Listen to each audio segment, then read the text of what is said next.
উচ্চতা বৃদ্ধি, শিমখান, ব্রণের দাগ দূর করতে তুলসীর রস দুর্দান্ত উপকারী।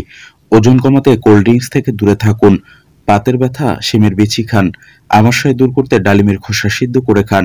দ্রুত ওজন বাড়াতে প্রতিদিন 5 থেকে 6 বার খাবার গ্রহণ করুন। ব্রণের দাগ দূর করতে শসার রস সেবন করুন। লম্বা হতে চাইলে নিয়মিত আপেল খান।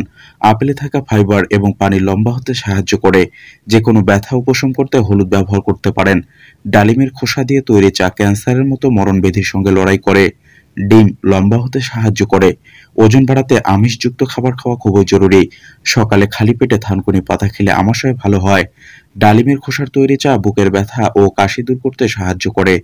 ডাল জাতীয় খাবার লম্বা হতে সাহায্য করে। অ্যালোভেরার জেল মুখে লাগিয়ে শুকিয়ে গেলে ধুয়ে ফেলবেন। ধীরে ধীরে ব্রণের দাগ চলে যাবে। মুখের দুর্গন্ধ দূর করতে বেদানার চা দিয়ে কুলকুচি করুন। ওজন বাড়াতে খেজুর, কিশমিশ, মুরগির মাংস খান। বাতের ব্যথা, গরুর মাংস এড়িয়ে চলুন। বাতের সমস্যা এড়াতে অতিরিক্ত লবণ খাওয়ার অভ্যাস বাদ দিতে হবে। যাদের বাতের সমস্যা রয়েছে তাদের ভাজা পোড়া জাতীয় খাবার এড়িয়ে চলাই ভালো।